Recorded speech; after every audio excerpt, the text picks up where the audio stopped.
Hello and welcome back to Bourbon Barrel Talk. I'm your host, Scott Minton. Today we are sitting down with the gentleman from Distillery 291 and my co-host, one of the OGs, Mr. DJ Jazzy Jasnoff. What's up, Matt? What's up? And let's welcome the fellas in. So we've got Mr. Philip Rawleigh, which is, you said like the marketing guru and some other stuff? Yeah, I'm the Senior Vice President of Business Development for 291. That sounds like marketing, business development. You were right? so far off on that title. I mean, it's in the ballpark right now. Senior Vice President is way more cooler. Yeah. I did miss that part, but, you know. And then we got Michael Myers. He is the distiller and the original founder, or co-founder, correct? Founder. Founder, okay. Good Straight deal. up me. And then we are in the for 2. We are in the I know, and we're in the Brock bourbon bunker. So we are down here chilling out in the bar. And thanks for letting us borrow your space, Nick. Thanks for hosting. Absolutely, I would love having you guys over. So good deal. So Distillery 291, Colorado Springs, Colorado. We're going to go through 4 different renditions of what you guys are distilling currently. We got the small batch, the barrel proof single barrel. We've got the rye and then a barrel strength. It looks like, is that a rye or whiskey? Oh, it's a whiskey. It's a rye. So, We have rye, both. okay. You have one Gotcha. barrel strength rye, one barrel strength whiskey. Gotcha. correct? One's bourbon, one's rye. Gotcha. So if you don't mind, We'll go over all of them. Mike- Why don't we start? tell us. I'm new here, sorry. I know, really. Never done this before. So, Mike, if you don't mind, tell us how you got here, man. Ryan drove me. Ryan. Oh, yeah, poor Ryan. He's All right. not even here. Next question. Hang on, their driver's not here yet. Their driver's not here soon. How did I get to whiskey? Yeah, well, how did you get to whiskey? How did you get to 291? How did you get to Colorado? Because if I read the bio correctly, you're a Tennessee boy or something, right? I'm from Georgia, born and raised. Georgia, We okay. had a family farm in Tennessee. Got some people clapping. Can we in the fire back. him? Listen, I spent, my mom lived in California my whole life from age 6 on. So I've got a little bit of California in me too. gotcha. So, how did I get here? I was a fashion beauty photographer in New York, and 9/11 changed my life. I lived 3 blocks from World Trade Center. I was on Greenwich and Duane when the first plane hit, and with my youngest son on my shoulders, and saw it all. Went through a rough day with my ex-wife now, but my wife at the time, and my 2 sons. And my ex-wife was from Colorado Springs, and so we moved to Colorado. Oh, sorry. You're all good. Moved to Colorado and commuted back for photography, and I did that for a while and just got to a point where I was like, I've got to do something different. And I was shooting Vanity Fair, flying back, and I read an article about the guy that created Hendrick's Gin and Sailor Jerry and thought I could brand a whiskey, and somebody said, why don't you try and make it? And I'm from Georgia. They make it in the woods. How hard could it be, was my thought. Fair enough. Keep going. And so I went to Vendome and asked them if I could, how much a still would be, and they said, 50-gallon stills, $50,000. And I had never brewed beer or distilled. I'm totally self-taught from YouTube, books, and a documentary. So I decided I could build my own still, and my still is a 45-gallon still, pot still, that I built out of photogravure plates, which is a flat copper plate. You chemically etch an image into, you ink the plate, put a piece of paper with it, run it through a press, you get an inked photograph. So I took those 7 plates, water jet cut them, rolled them through a metal roller, and had it TIG welded together and built this 45-gallon still. Huh. So is it stainless steel and copper, or is it? No, it's all copper. It's all copper. 100%. And it had a thump keg that was a barrel cask, and now it is the thump keg of my 300-gallon still that's identical to it, just 300 gallons instead of 45 gallons. Gotcha. I started in 300 square feet. I could make 60 gallons a month. I needed a steam generator, and so I looked up online because I wasn't going to direct fire. And I looked up online steam generator, and they had a steam shower unit. So, if you have a steam shower in your house, you got to generate steam. And so I read it, and it said 400 square feet of steam per hour. I'm like, that should work. And I bought it, hooked it up, was testing it on a hot liquor tank, so hot water tank, and turned it on, pushed the button, it came on. Steam was working. Everything was going good. And so all of a sudden, an hour later, it clicked off, and I was like, okay, that's weird. Hot, everything's going. Push the button again, it came back on. I'm like, okay. Hour later, it went off. I'm like, damn, it's a home unit. It's an automatic off. So for 2.5 years, I reset that button every 45 minutes. Oh, God, that's brutal. My cook was 6 hours. I'd do 2 cooks a day. My strip was 6 hours. I'd do 2 strips a day. So every 45 minutes, and then finish runs were 12 hours. And I'd reset that button. I'd go home, cook dinner, come back, push the button, go home, eat dinner. I'd go to a liquor store, come back, push the button, go to the next liquor store. Not kidding. That's crazy. So what we're sipping on real quick to interject, so you know what you're drinking. So that we're I'm still just smelling. and we're starting with our 291 Colorado bourbon whiskey small batch. And so that small batch is Michael's first recipe, and I'll let him talk about that. Good deal. Yeah, so I literally had the still built in Colorado. The guy Tig welded it together, and he finished it around September 9th and September 7th, something like that. And I decided to wait until September 11th. So my very first finish run was September 11th, 2011. I had done one experiment before that on an Ambilic tiny still, and that was actually this bourbon. So originally this recipe was 80% corn, 20% malt rye, and now it's 80% corn, 19% malt rye, 1% malt barley. But it literally is my very first experiment, very first recipe. The rye we're going to drink is my very second recipe. Just a lot of lightning strikes.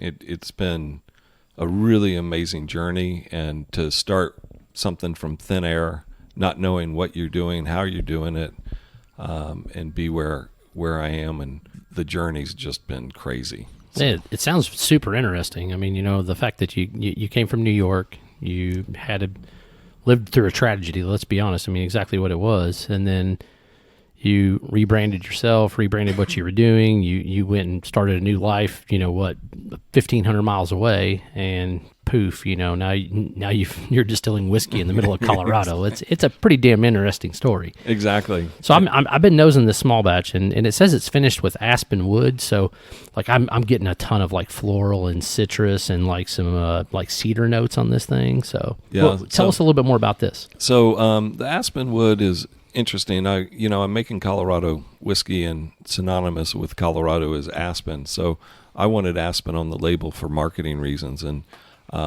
I just thought, what about tradition about finishing whiskey?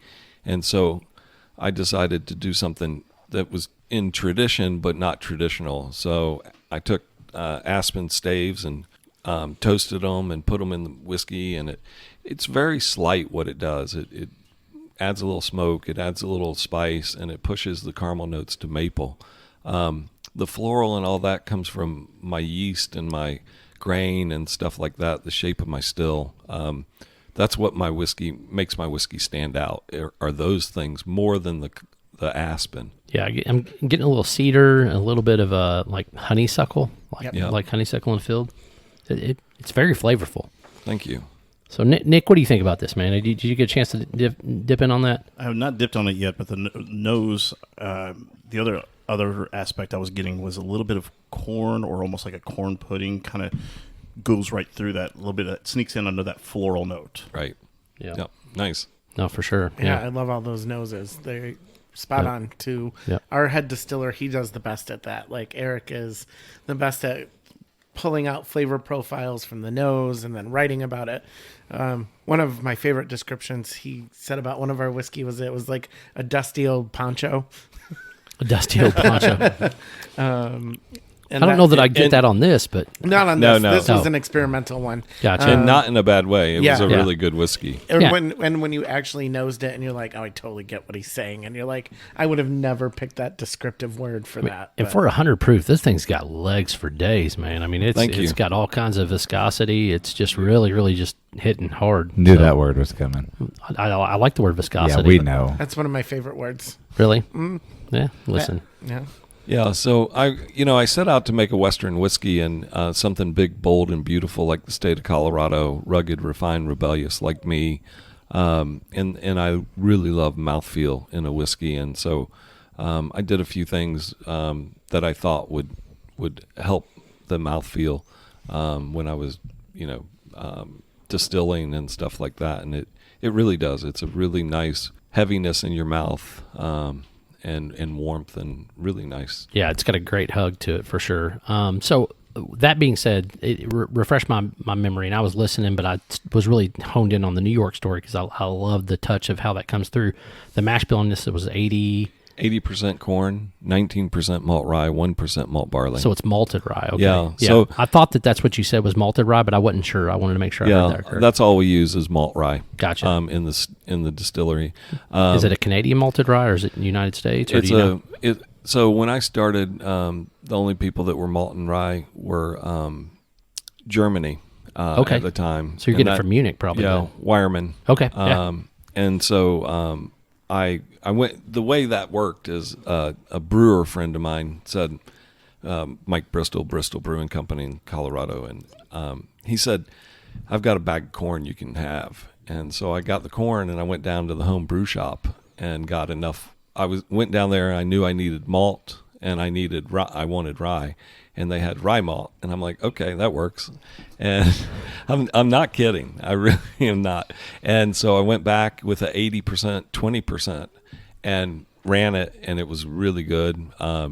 And the second time I ran, I just thought that it needed a little bit of a period in the white whiskey. It just needed a little stop. Right. And so I thought that maybe taking a percent and putting a percent of malt barley in it, and that's what I did. So this is 80% corn, 19% malt rye, 1% malt. Well, I got to say, this thing's got to hold up to a cocktail beautifully too. So it makes killer cocktails. That's what I'm saying. I mean, it's just got a ton of flavor. It's got a lot to it there. So I'm glad you asked. Here you go. There we go.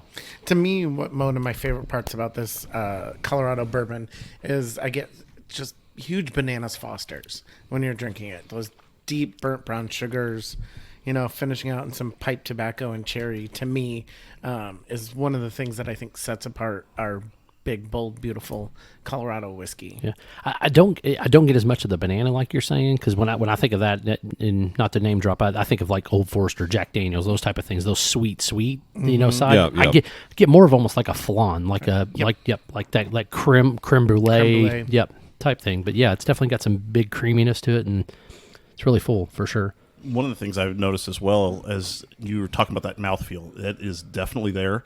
Also, I just think that lingering spice just likes to linger for like really long periods in the mouth. Yeah, the finish is really long in my whiskeys, and I really like that. And it's spicy. I mean, like I said, Colorado's the desert and beautiful and big, and that's what I thought a Colorado whiskey should taste like. Yeah. All right. So let's move on to I guess it's the bourbon, the barrel strength bourbon. Yep. Let's get a nose on this bad boy. You want to tell us a little bit more about this? I'm assuming it's the same mash bill, just barrel strength, correct? Exactly. All right. So yeah, it's same mash bill, 80% corn, 19% malt rye, 1% malt barley. We have a new person on the podcast here who's moving bottles. Doesn't know that my moving the first bottles time. make a ton of noise. I told you it's my first time. Jesus wept, man. What am I doing with you? Man, I see the nose is totally different on this one, though. Yeah. I mean, it's just totally different. Yeah. Now, one other thing that's interesting about what you guys do, and I think it adds a lot more flavor and character. Can you talk about some of the barrels that you guys use? I know it's not your traditional 53s, but I don't know if you're allowed to talk about that or not. No, I'm not allowed to talk about that. Okay. Please edit that whole section out. All right, then I have a follow-up No, question. I'm kidding. Please edit the whole section Well, out. no, but you hit a good point. But can I do a quick caveat to that? Always. As long as I don't have to edit it out. No, we just generally, because of what we're going to talk about next, we like to get everyone to try our whiskey before they hear about our Okay. barrels. No, that's fair. And the reason he can go into No, that, but- that's fair. I jumped the gun on that one. Yeah, it's okay. 100%. So, I So mean, I- the nose on this one is just, I mean, it's so different. I mean, there's so much caramel. Like you said, a little bananas Fosters. I get that on this one. Yeah, you starts get to a little, move into that more. Yeah, I get a little bit more of that fruity note. I actually really appreciate like the corn really comes through nicely on here. Yeah. So, It does. Yep. so like Now I also get a little vanilla bean. It's a sharp vanilla. Yeah, it's not but- like your normal cooking vanilla. It's a sharp. It's almost like Madagascar and vanilla, like that really, really like bold vanilla flavor for sure. But what I really appreciate is, right, sometimes people get scared off by the amount of corn that you put in there, right? They think it's too much. It's like a burnt popcorn kind of taste. But this is just a great mash of all of that put together. There's not too much of it. It comes through nice, light, and sweet, and it's just like a perfect combination of everything. So I really do appreciate that. Thank you. Yeah, buttered popcorn I was about- comes out. So I was going to say kettle corn. Yeah, Yep. Like exactly. that sweetness Yeah, that you with get from the caramel. kettle corn. Yeah. Yeah. Well, not even caramel, but just like the standard, you know, how they use the brown sugar or the Right, sugar right. and they macerate it in there Yeah. and cook it through that. Yeah. No, I agree. But when you see, 80% corn, that's a lot of corn, right? It is. It can be a corn whiskey. And we all know that we've had a lot of high corn distillery, product out there that just turns us off of it. But this kind of brings you back that you're like, hey, this is high corn and still delicious. Like we can still do great things with this. Yep. And just give us a chance. And I mean, Thank absolutely. you. Thank you. It's got a. I didn't move the bottle that time. I just want everyone to know that. We didn't hear it move, so we know you didn't move it. No, I just want to talk about the proof. No, I'm just. No, it's okay. So the first one we had, which was the 100 proof. So this one is 128.1 proof. 128.1. It Right. does not taste that way. I've already dug into that, and that is Looking it does at your not. face when I said that, you're like, wait, what just happened? It honestly, it drinks lower than the 100 proof. Yes. Yeah. Yeah. Which is just like this would be this is deadly. I mean, like this is a bourbon that would get you in trouble because I like it that drinks high corn. silky smooth. The more I drink it, the more I appreciate the high proof, high corn. I really do. I will think the one thing that I think some people may be slightly put off on, but I actually really enjoy is the bite that hits the mid part of your front part of your tongue, like Yep. that spice and that like pop and almost like a pepper and like a white pepper almost flavor. Exactly. It's got some spice to it. So Yeah, I like that. I mean, again, I do too. I like it. I like it's got to be rugged. It's Yeah. Colorado. Yeah. It's got to be rugged. It's like a mountainside, right? Yeah. I think one of the things that I love, being out here is when people drink it. My favorite thing is that's actually really good. Oh, wait a minute, hold on. I'm finding a lot more about this, and it's really fun to share those experiences in all different states, but especially here, in Bourbon County. It's fun when people are like, "Wow, that's crazy." Now, what I appreciate, and to piggyback, is people are more adaptive to the Colorado scene. I mean, Colorado is doing some great things with whiskey, and you guys are a huge part of that. But the other part is, right, how does this stand out? I mean, even your bottle design, that's a clear, like, hey, like I'm going to spot that on the shelf. Thank you. There's no way I'm going to miss something like that. There's a lot of people that do things, they're a little boring, they're not as complex, they're not going to stand out. Your bottle, I'm going to see it on the shelf. I love your cork design. I love what you guys did with that. I mean, your awards speak for themselves as soon as they try it. There's no doubt about that. But when you see this on the shelf, you're gonna notice it right away. You're gonna notice, hey, it's new to this market. We're gonna try it, and there's a reason it's here. Thank you. Yeah, you can recognize the bottle in Ozark's season 3, episode 3, and season 4, episode 6. Laura Linney drinks it and pours it. Do you have the specific time stamp? No, I'm just kidding. 18 minutes and 24 seconds. We may have posted it. Yeah. I don't know Hey, exactly, can we get it on TV? We gotta get it. On but TV. also Sam Elliott drinks it on the ranch, and that's a really Oh, the great ranch, show. yeah, with Ashton Ashton Kutcher. Kutcher. Yeah. Yep. And so Sam Sam's an Elliott's old friend. great. I've known Mr. Sam. Mila Kunis. Yeah, exactly. that's all he's known for. Oh my God, she is so hot. So, so Sam's an Absolutely. old friend and tasted my whiskey at my mom's. We had dinner one night Is he- long time ago, and he's like, I really like your bourbon. And Hold on, you have to say it like Sam. If you're gonna quote him, you have to say it like him. yeah, that ain't happening. I really like your bourbon. No, It doesn't sound anything like him. not but anything He's like got that him. real rugged, like Yep. Sam Elliott's a manly man. My favorite What's movie for ever did dinner was tonight? Roadhouse. Like Oh, Roadhouse there's is the best. there's no better Sam Elliott movie than Roadhouse. Man. So I've known him 30 years, and dear friends of mine and my family, and his wife Catherine Ross was on Butch Cassidy and Sundance Kid, and she's an amazing woman. But his prop master called after he had left the house, that Monday or whatever, and said, Sam Elliott would like some of your bourbon on the ranch. And I'm like, okay. And so we sent it out to him. And I didn't know if he was going to put it in the green room or if it was going to go on the show. And he called or texted me and said, watch this episode. And they started drinking it, and he drank it the rest of the show. So I added a couple of drops to that barrel proof just to kind of see what it did to it. I mean, it really just opens it up. I mean, it just does a ton. I bet with one rock, that thing would just absolutely just kill it with just how much more it opens up those caramel notes and the vanilla and things to that nature. So yeah, my whiskey is actually really interesting in that way because you can literally put one drop in it, and it opens up, and it keeps just opening. Yeah, and that's what I love about it. Also, it doesn't do what your typical, like what I would consider, because 20% rye or 19% rye is still a fair amount of rye. It's not a high rye, but it's still a fair amount, is the fact that typically rye pops like whenever you add water to it. And I've never understood why it does that. But this one, it's almost like it takes the rye and just kind of just pulls out those sweet notes whenever you add a little water to it. Thank you. So I really do appreciate it. It does make it like a sweet corn. Yeah. Like a very sweet, and I love that, actually. Yeah, just a couple drops of water makes a big difference. I really do love that. Yeah. So we so Jim Murray's Whiskey Bible gave me on that rye 94 points on barrel number 1 or barrel number 2. Sorry, barrel number 2. I'm like batch 1, barrel 2. Yeah, barrel 1 was like I think 89 or 90 points. And his highest score is 95 and a, or 97.5. right. I've been drinking too much, and I just started. We just got started, man. But and you earn liquid gold from 94 points and higher, and we have 19 liquid golds from the Whiskey Bible. In 2016, first time presented to Whiskey Magazine, I won America's Best Rye Whiskey, and then in 2018, I won America's Best and then World's Best Rye from them, and I've won America's Best Wheat and World's Best Wheat.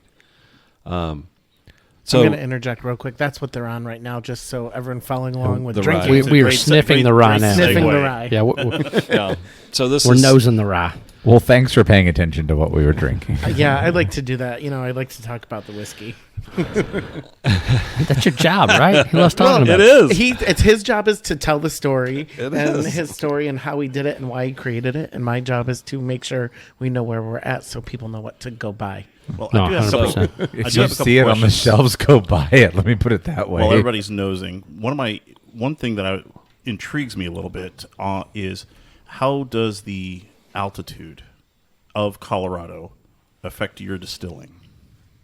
So the altitude affects it a couple of ways. Boiling point's lower. Here, sea level, water boils at 212, and in Colorado it boils at 200 or 201. So that's different. So your heads and everything are coming off at a different point.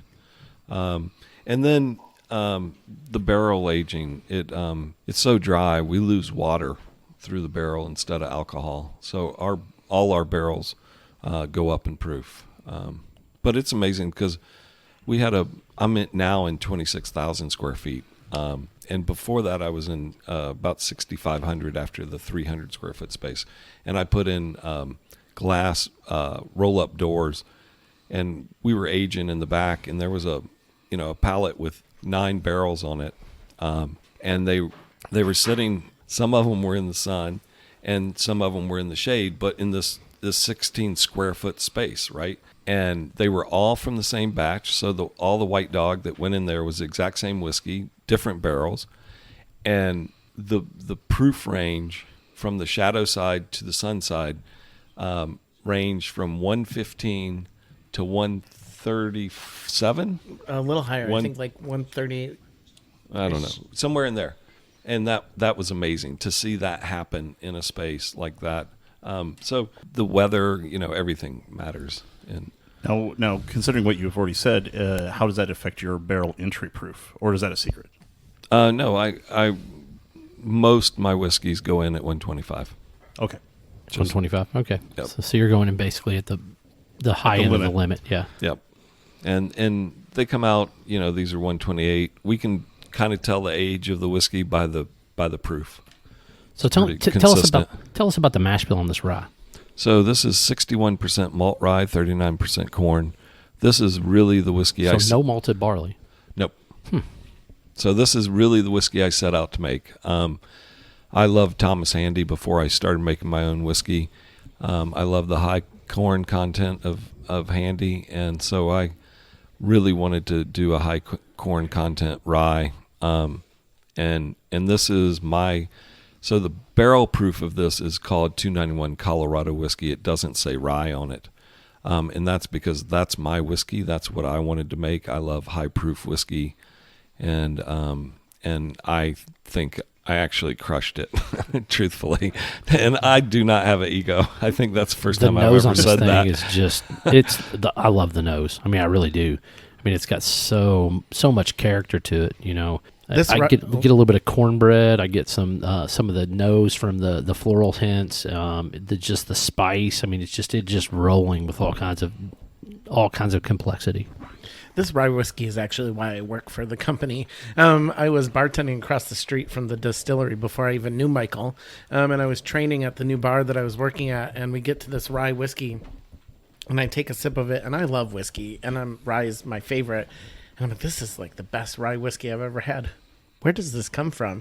And everyone's like, oh, across the street, Michael makes it. Go over there and go meet him. And so that's my first introduction to 291 was at a bar and right across the street from his distillery. It's the best rye ever, in my opinion. I'm getting ready to take a sip. Matt, what's your take on that piece? So it's no surprise that anyone who listens knows that I'm not a huge fan of just rye whiskey in general, right? I love this rye. I think it's great. You're the second person today to say that exact thing. I don't like I'm not an overly spicy rye drinker. I do not I can appreciate the flavor that comes from it, and I can appreciate what they're trying to do.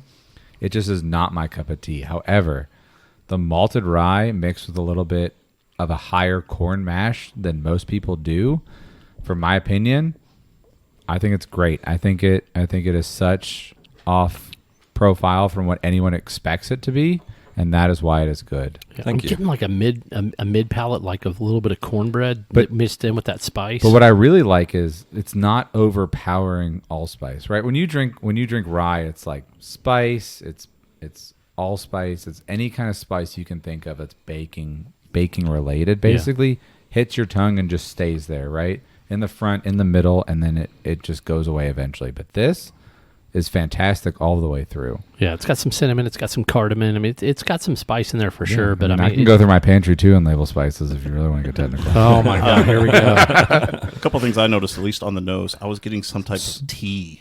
I was like either black like tea. a black, that's what I was about to go through. I couldn't tell if it was black tea or something like that, but I was getting that on the nose. Yeah. And then I get a nice subtle clove Yeah. right underneath. I was about to say clove, like those old DeJoram the clove cigarettes. Those are great. Those it's like Christmas. Yeah, I said that. so and the cedar still comes through a little bit, like, and I don't know if it's because of the fact that you guys are in Colorado, but I'm getting like pine and cedar and some of those things that I would think of Colorado. So I mean, I think you've nailed the Colorado, the rustic, that aspect of it. So I usually always think of rye as, well, I'm going to make a cocktail with that because I make a very good Manhattan with it, even though Scott doesn't like it.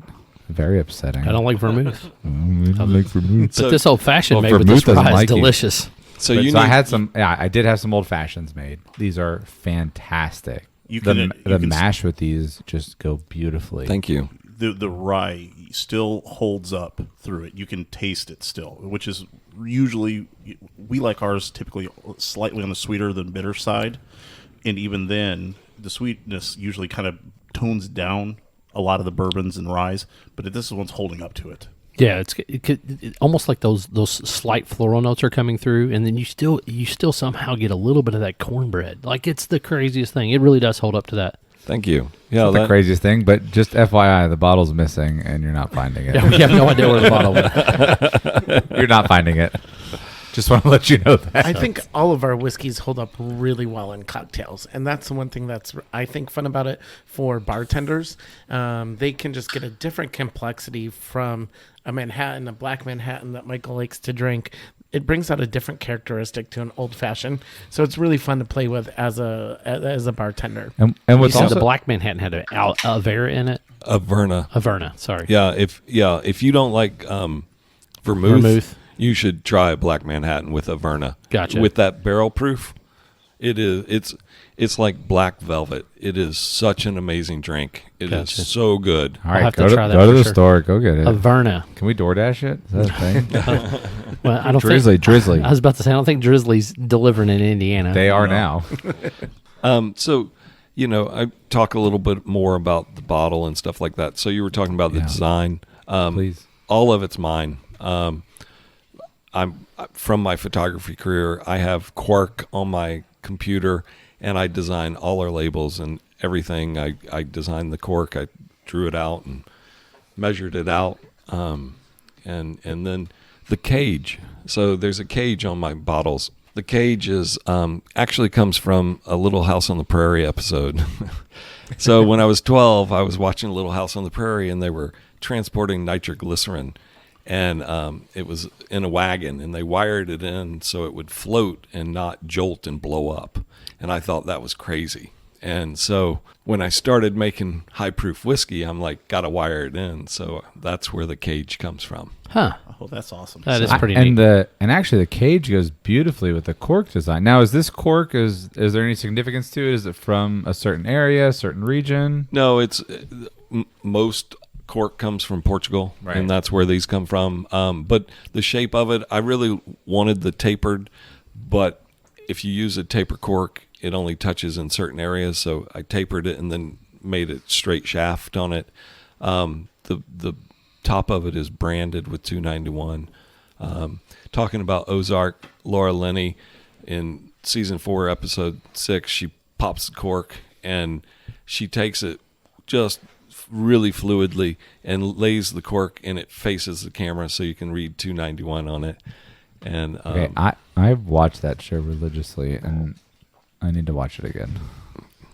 So the water on the rye really opens up, and once again, it for the first time, probably not the first time, but at least one of the few times I've seen it, the rye spice doesn't pop even more.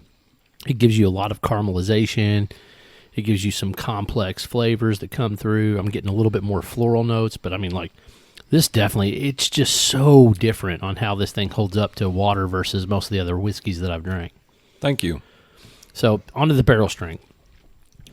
Yeah, so the funny story about, I'm going to back up to the small batch, just because me not knowing what I was doing when I started this. So I wanted to proof my rye down to 100 proof, right? And so I proofed the White Dog because that's what I was selling first. So we have 291 Colorado Rye Whiskey White Dog. And so I was proofing it down and trying to get to 100, and I got to 101.6. And I'm like, because you can't back up. And I'm like, okay, I'm good. I'm not going to 100 on this one. Next time I will. And the next time I did it, proofed it down, it hit 101.7. And I'm like, must be a thing. And so this bottle is 101.7 proof, always, small batch. It cost us double the tax in California because of that. Assholes. The bourbon is small batch bourbon is 100 proof because I knew what I was doing when I started that one. But so it's funny. But barrel proof, it comes out. Whatever the proof is, that's what we bottle it at. I Go want ahead. you all to take a sip and tell me what you think it is, and then I'm going to let you know today if you haven't looked already. What, the proof on it? Yeah.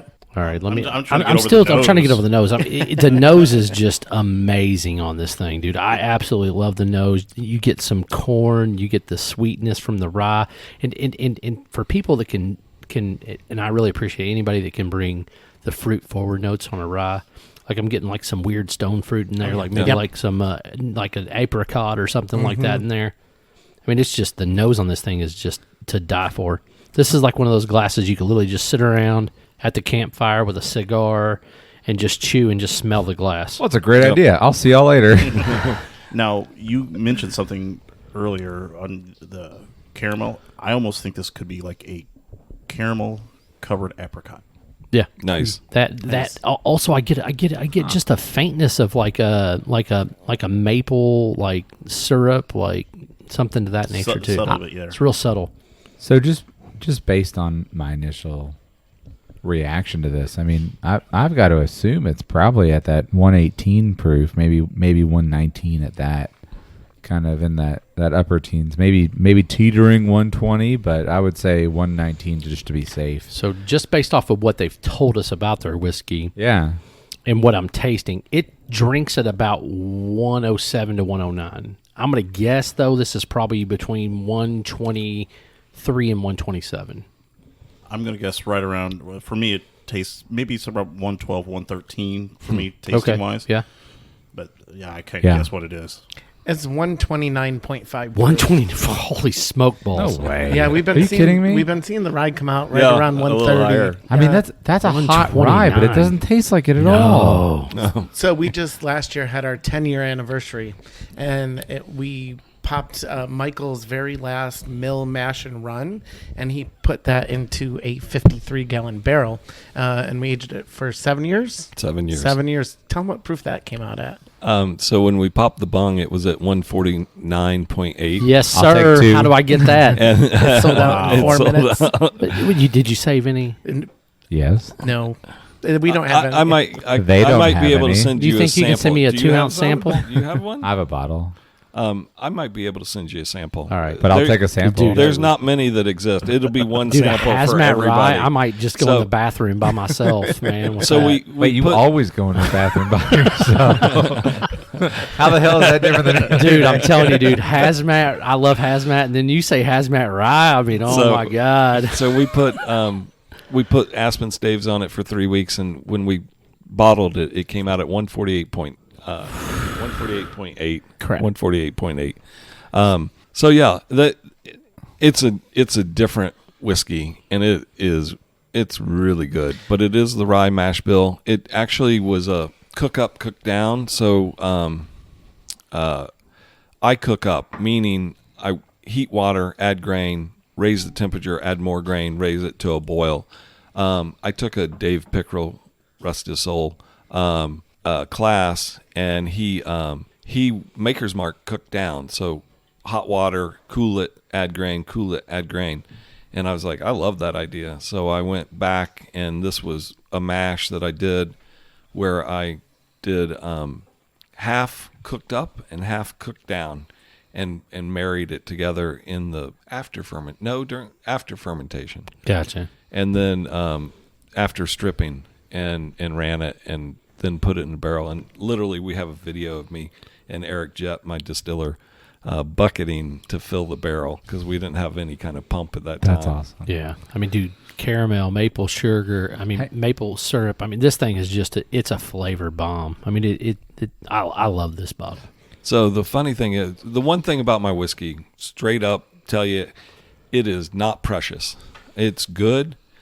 If you drink it on the rocks, if you drink it like I do in Mountain Dew, lemonade, any way you drink it, I Dude, love it. ginger ale. I You- can imagine this in a mule. Like, You drinking 291, Just I'm mix happy. it with Gatorade and have a good day. Yep. But the one thing about the rye that I love is Bloody Marys.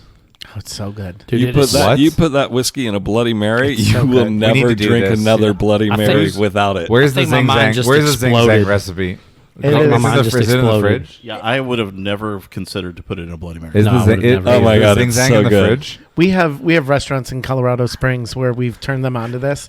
Their Bloody Mary program now is all pretty So much. they can't be Rise. adding a ton of hot sauce then, man, because this thing just has so much spice. But man, I mean, it's just pepper. I mean, it's hitting on every cylinder. Like man. if you put the bourbon in it, the bourbon and the tomatoes are too sweet together, but the rye stands up and Oh, just yeah. makes it. But yeah, spicier the better. dude, that rye is just it's special. It So- really Thank you, is. thank you very much. I have a question that maybe is just a step back here. So you guys, I mean, there's a lot of these that say they're finished with aspen wood staves. Do you have any specific kind of like ramifications to that? Are they like, do you like hand select them in order to be in there, or? So a friend of mine harvests the aspen and makes them. They're not that's really super they're not unique. They're not truly stave shaped.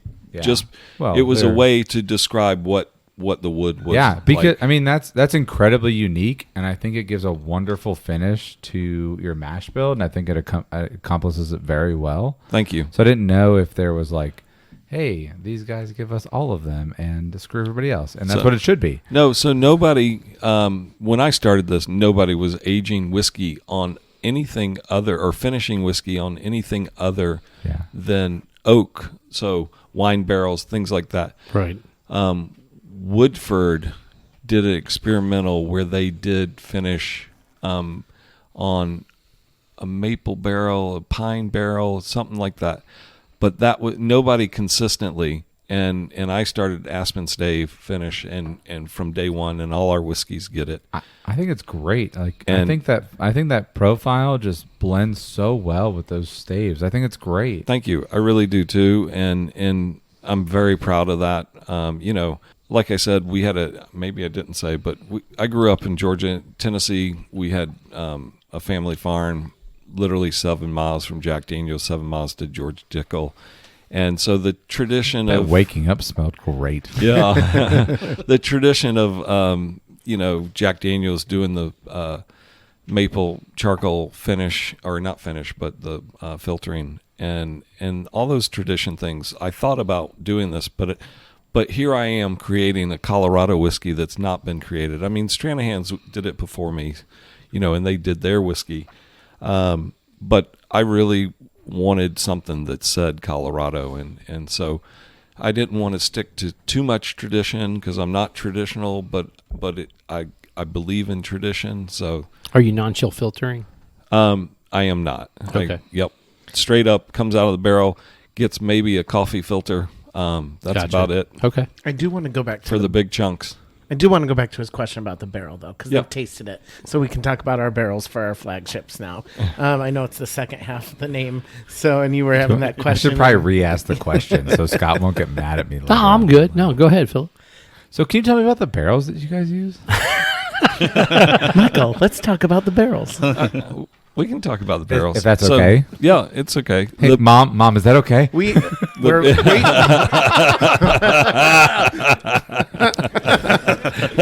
Somebody's getting the finger right The now. bird just flew out, buddy. Birds flying everywhere. I think the one thing, as you guys know, we're very transparent about our whiskey. We talk about our processes and everything that we do. And this is one part that we talk about, but I like to have people actually try our whiskey before they get this image of a young barrel or a young company or something like that. So that's why we like to try it first. 100%. Then Yeah, we'll talk about 100%. it. I get it. So starting in the 300 square foot. Wait, sorry. Can I do one quick thing? No. All right, fine. Yeah, of course you can. Okay, so you guys that have tried this, and I don't know the answer to this question either. So we've all tried their whiskeys, right?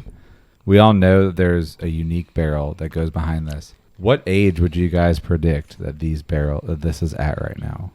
Man. So, Because we know what we can compare it to, right? I mean, we have similar tasting whiskeys from a certain state that, right, have a same profile to it. And we know what age those are usually at. So Right. what would you guys compare this to?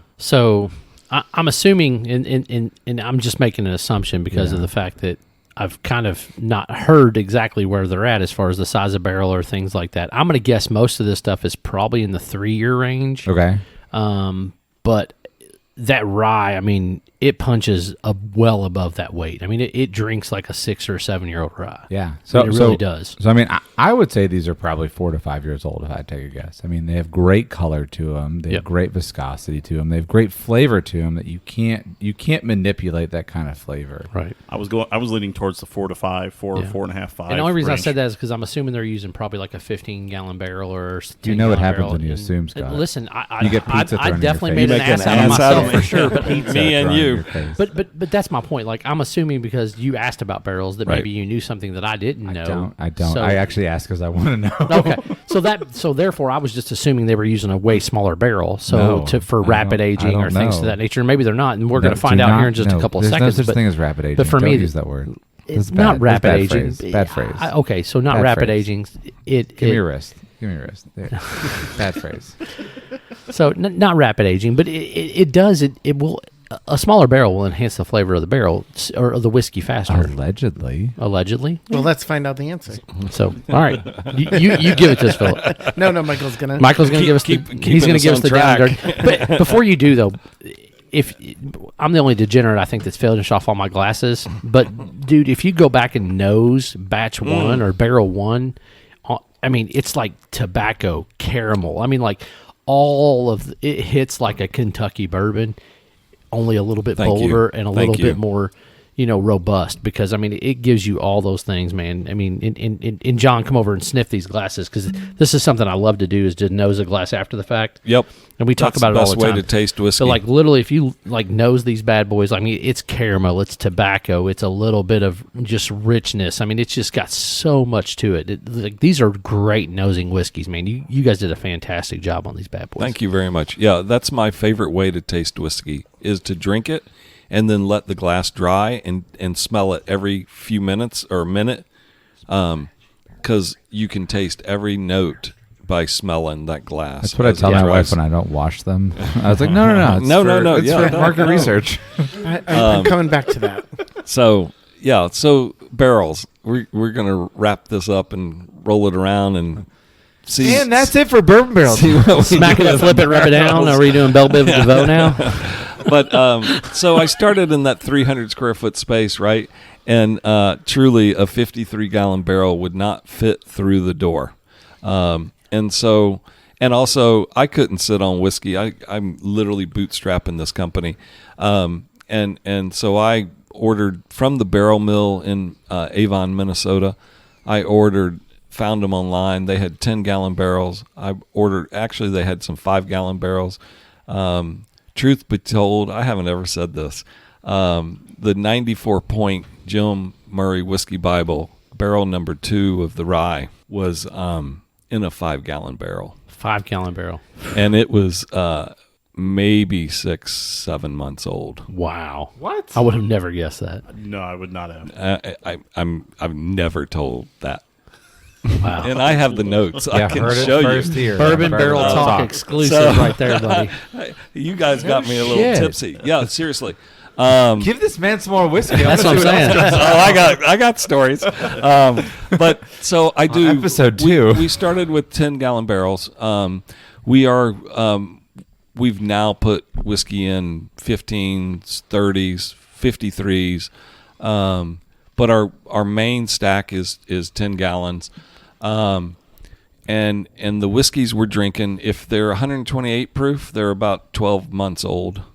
If they're 129, 30. I love everyone's faces right now. I wish y'all could see. Dude, I'm telling you, I feel like my mind is blown. I'm not gonna lie. I But mean, the color and complexity you have on these things would Thank not you. be what we would think.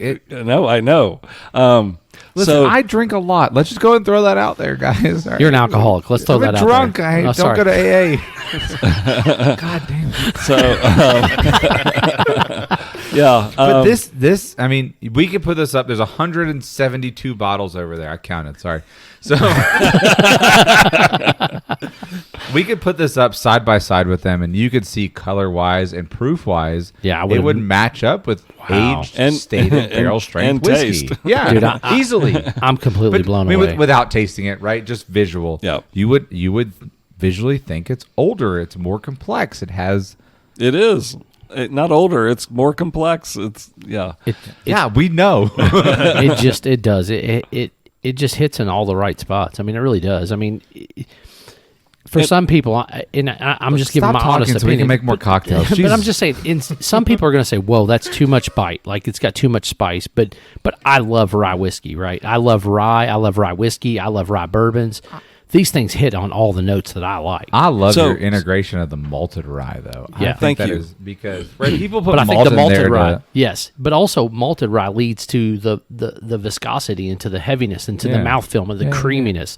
Like those are all things. I mean, he's really dialed in on something that nobody else is obviously doing, because I would have never guessed that these things were between 6 and 12 months old. I mean, you well, just these that we're drinking are at least 12, if Right. 12 to 18 months, Right. in 10-gallon barrels. But yeah, I would have never guessed that. Yeah, it's, See, that's why we have to wait to the end. You've got to Fine, experience fine. everything. Hook You you went in. you went right out We're of the running into a beginning Joe Rogan real fast. podcast over That was here. my one question I wanted. And it was like, slow down. Matt had one good question and had to wait to use it to the end. Now, one side question on the barrels. Can you say what type of char you use? yeah, whiskey char, the deepest they do. Yeah, Five, full four? chart. Five or alligator four? char. Well, for barrel different. mill, it's 4. 4. Okay. Yeah. So that's their deep char. Yeah, and What company are you using, if you don't mind? Is that Just the okay? said barrel mill barrel. out Barrel of mill, Avon, okay. Minnesota. Listening's hard for you. So I So I was listening, But but it's I okay. didn't hear that part. He It's all said it good. 3 Sorry. times. Yeah. I have something to say. There are all these fruit flies flying around, right? Right. And so back in the day, I was listening Currently, to I don't. Oh my god! No, I'm just kidding. I saw one. listening to NPR, and I'm just starting to make whiskey, and there's fruit flies all over my distillery, and they, and there's this whole story about fruit flies on NPR, and okay, Philip can't even handle it. Wait, you got to talk. So, especially today. So fruit flies, you find them in your alcohol Right. often, right? Yep. Dead, 100%. right? Yeah. Do you know why? Because they like How the else would you taste wanna of it, die? because it's sweet. Nope.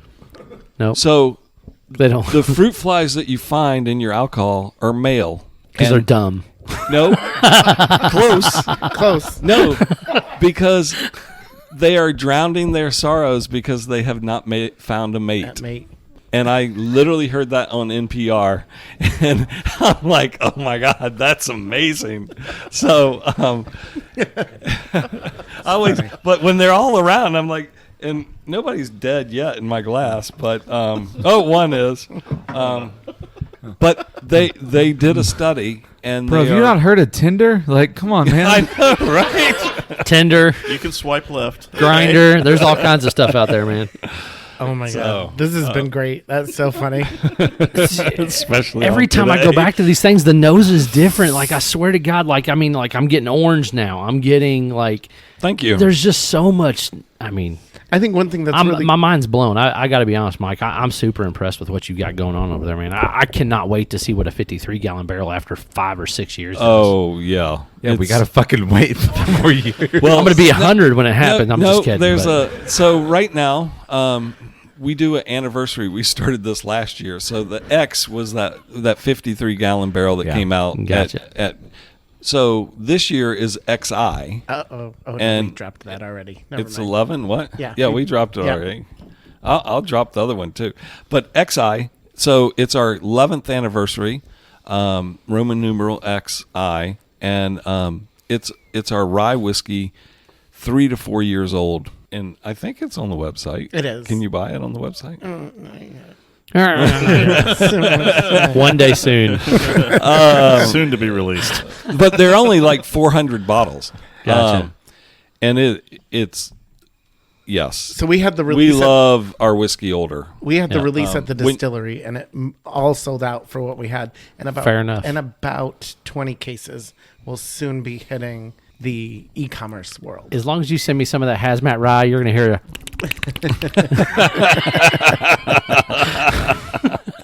Yeah, all think 2 it's seconds of it. Congratulations. I didn't say it was long. I just said it was going to happen. I'm gonna go eat some pizza. I'm with you on that one. Pizza sounds good right about now. I don't know about that. You want some cheese in your mouth, man? You know what the funny thing is? Honey Joe probably Queso could, Blanco. I could have made an educated guess based off the barrel number or the bottle number of the barrel. If you ever look at the side, Correct. did you notice that? Could have been a Oh, leaker. God. No, I didn't Yeah, but it even could have been a notice leaker. You never know. So in this one, there was only 47 bottles. Right. Yeah. So a 10-gallon barrel yields barrel proof somewhere between 44 to 48 bottles. However, an older barrel over time will also yield a lower result at barrel strength. So, Right. for example, I mean, I will go as extreme as possible right now. You have King of Kentuckys that are 18 years old that yield 7 bottles. 12 bottles, yeah. Wow. So it's not uncommon to have an older whiskey. Well, hell, Travis picked the Four Roses that, had 18 bottles? Yes. Yeah. So, I mean, like, it happens, you Yeah. know, right? They're leakers. and They're, leakers are the best. Oh, my God. dude, The- so much flavor, so much things going on. Flavor for Philip days. got excited over there. He started talking about leakers, man. He just started, woof. I thought you or your microphone got excited. He's just happy to see We you, know man. you're not happy to be here. I was told there'd be pizza. Leaker barrels are amazing. Yeah. I mean, we love it. You know, in the distillery, we get a few of them every once in a while, and there's 20, 25 bottles, and they are the best whiskey you've ever drank. So, let's wrap this bad boy up. Yeah, 'cause I need if to people want to fucking go to drink more. Distillery Bad 291. boy, bad boy. We just dropped Bad Guy, my third recipe, 4-grain wheated bourbon. 4 grain. Whoa. All right. Rewind. When's that 4 grain guy wheated coming back bourbon. with more whiskey? Why didn't I try this? Where's this at? It's in the car that left. Okay. So 4 grain wheated whiskey. Tell us the mash bill, and then. Oh, damn. Do not tell, no, do not tell us Okay. the mash Never bill. mind. He doesn't know. 59. No, leave it as a I do. leave it as a Okay. secret. 59 corn, 59 corn. 29 malt wheat, 9 malt rye, and 3 malt barley. Wow. And That sounds it was just my super third unique. recipe and barrel number 1 from the Whiskey Bible. So it's a 4 grain wheated bourbon. Yeah. Holy smoke balls. I'm gonna blow your mind in a second. Are you gonna tell him? Yeah. Are you going to tell us? But Jim Murray, Wait, but are you going to tell us? Whiskey Bible gave me 95.5 points in 2023. That was my third recipe. 95.5 points. But 2 years ago, I think, Yep, year you're and a gonna hear half it ago, first here. Wait, You're gonna hang hear on, it hang on, first hang on. here. I decided to flip that, and I've never heard of a 4-grain rye whiskey, and so I did a 4-grain rye wheated whiskey. So okay. So you went wheat in a rye, but I mash went bill. rye. I have a question. So Now, that's 59 rye, Okay. 29 wheat, 9 corn, and 3 malt barley. I have a question for you. I'm blowing his mind. No, Hold no. on. I have a legitimate. I have like a Yeah. legitimate question, and I mean this in the most sincere way. So when I come out to No, Colorado, stop. Hang on. When are we hang going on. to Colorado? I have a question. Ask your question, but while Where you're the doing fuck that, is this bottle? that's what I'm saying. Yes. It's still in the barrel. It's still in the barrel. When do we go to Colorado? I have a bottle of the white, and the white when it came off the still, Yeah. I was like, "Oh, damn!" You And can't beat that. If the white dog is good, the aged product right. is It's going gonna to be so. Yeah. So Pardon my 4-grain French on the rye last one. wheated whiskey that I've never heard of. All right. I've still never heard of it. Yeah. We're gonna Yeah. let Philip bring this home. No, you know what we're gonna do? We're gonna All right, trust but so- verify. Okay, you shut up. No, we're gonna trust but verify. Okay, that's fine. We will definitely trust and verify. That's- but we're gonna why did let you tell me to- what- I'm because telling you we're gonna I'm gonna drink let it. Philip bring it home. Will you Jesus wept? No, dude, we man? gotta go What is there. wrong Come with on, you? Philip Rawleigh. All right. So if you want to find us, come visit us, 4242 North Nevada Avenue in Colorado Springs, Colorado. Or you can purchase our products, distillery291.com. We have a little buy now button, and we don't, but we have a company that ships to over 30 states. Over 30 states. Okay. Website is, you said, distillery291.com. Yep. Yeah, or 291coloradowhiskey.com. And then all of our social handles are at distillery291. Distillery29, Instagram, Facebook, all the good stuff. All the same. Yep. Good deal, good deal. And if you want to find Bourbon Barrel Talk, you can find us at Bourbon Barrel Talk on Instagram, Twitter, and the old Facebook. You can also email us at bourbonbarreltalk@gmail.com. If you have any questions, comments, or concerns about Distillery 291, you can hit us up or you can hit them up at, is there a special email address? Info at distillery291.com. All right, this is Scott, Matt, Philip Rawleigh, Mike Myers, and Nick Brock signing off. Peace out. See ya. Peace. Bye.